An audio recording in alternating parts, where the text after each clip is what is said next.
Well, hello everyone. My name is Tim.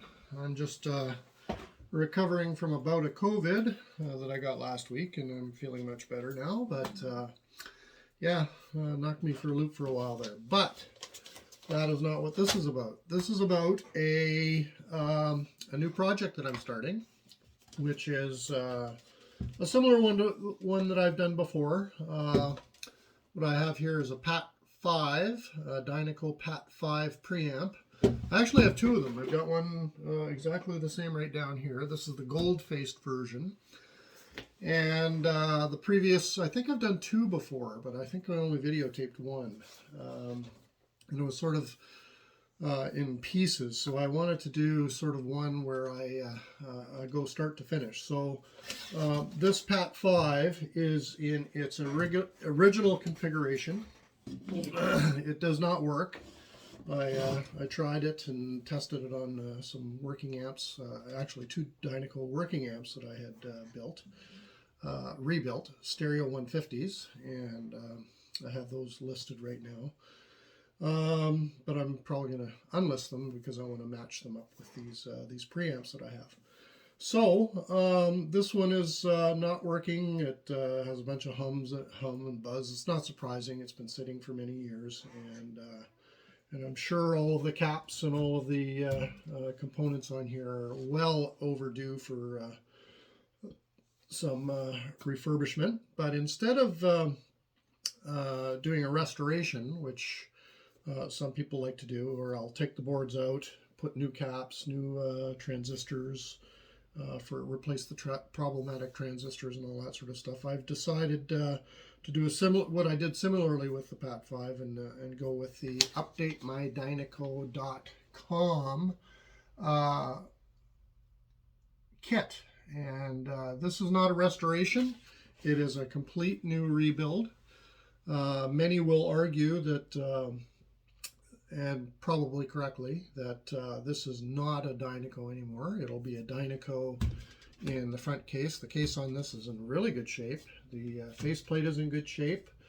The old RCA jacks on the back, which you can see the forward part of it, are old and oxidized. And yes, I could clean them up and get quite a few more years out of it. But with this updatemydynaco.com website, I've decided to do the full meal deal restoration on this. So what does that include? Well, it includes completely rebuilding the power supply, which is, if we can see it over here, which is this board right here next to the transformer, which may be slightly off camera. You can see part of it, I think. So this is your power supply. There are three configurations for the power supply rebuild or replacement. I'm going with the 120 volt because this is for the North American market. I'm on the west coast of Canada, and I don't need the higher voltage configuration because I will be swapping out the phono board. So included with this restoration, here you got the various kits.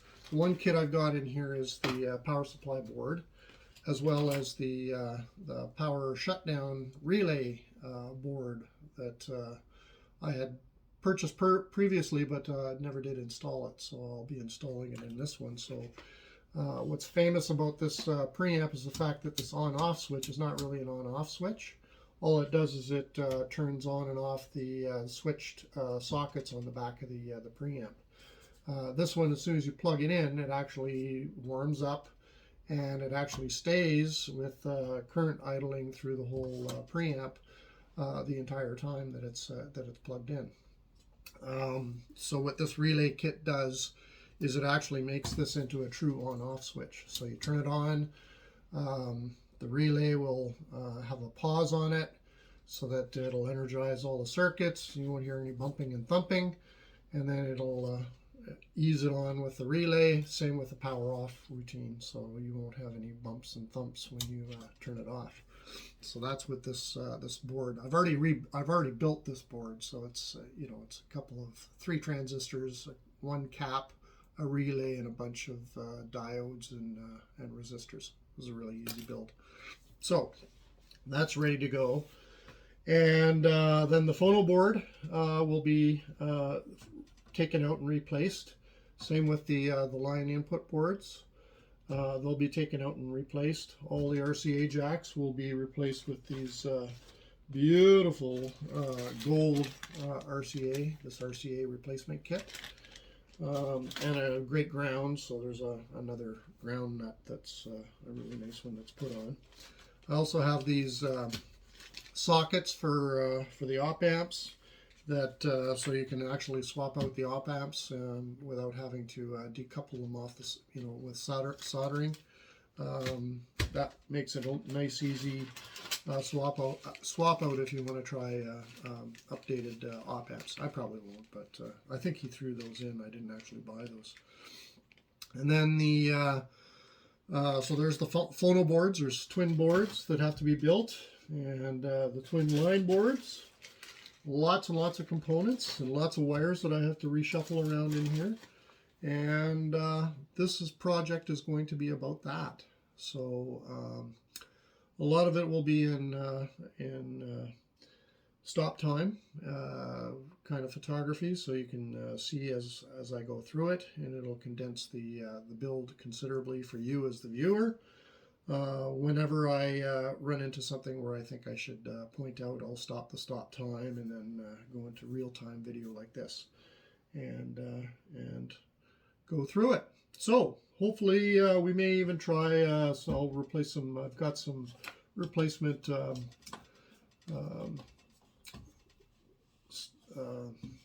bass and treble potentiometers, as well as possibly I might put an Alps in. We'll see how this one performs. If it's needed, we'll swap it out. If not, then we'll just go with what's there.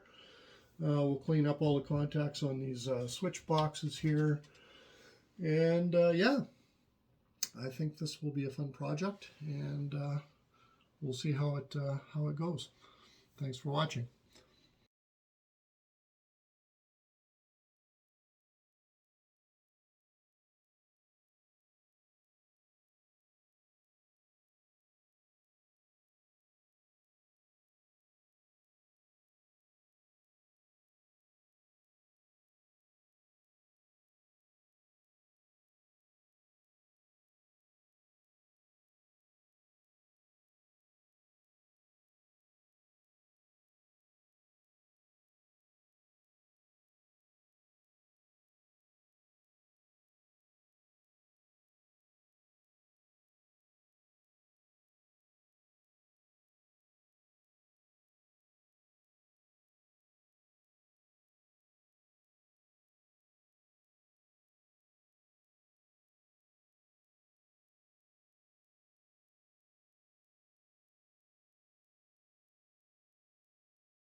Welcome back. I just completed the power supply board and installed everything, and now we're going to work on the next one, which is the RCA jacks. We're going to install the RCA jacks. I've got the printout of the procedure right here. It can be downloaded from updatemydynaco.com. And this is a little bit of a tedious one. Requires a lot of little finesse to get these wires disconnected and reconnected up and installed. And with the new RCAs. The power supply board went very well. I've got the requisite voltage on the board, and what I didn't do is connect it up to the line boards here. And let's see if we can tilt this down here so you can see. So here's the new power supply board here, nice flashy green. And what I didn't do is I left all of these wires disconnected, because there's no point in hooking them up to the power supply board, because I am going to be removing these. But before I remove those and rebuild these boards, I'm going to probably do the phono boards first, and then do the line board, make sure the phono boards are working with the power supply and everything. Before I do that, though, I just want to get this RCA thing out of the way, because it's a tedious job, and I've got lots of room in here now that I've got things disassembled in order to take that apart. The total cost of all the materials was $276 US dollars for the kit, and that was including shipping up here to Canada. It did not include the cost of the mute circuit board that will be installed.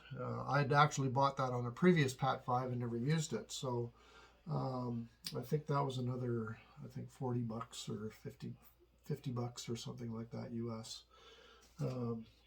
So it's not inexpensive to rebuild these, but once you do, you have a very, very competent preamp, probably 3 or 4 times, and as many as 10 times the effectiveness of the original preamp. Lower noise floors, especially with the phono preamp and the power supply, and a whole host of other benefits to doing this. So I think I didn't explain that as closely as I should have in the intro section here. Anyway, so we're going to move on with the RCA setup. It'll be tedious to watch, but nevertheless, it's a good drill in finessing all the wires that are inside this preamp. So more to follow.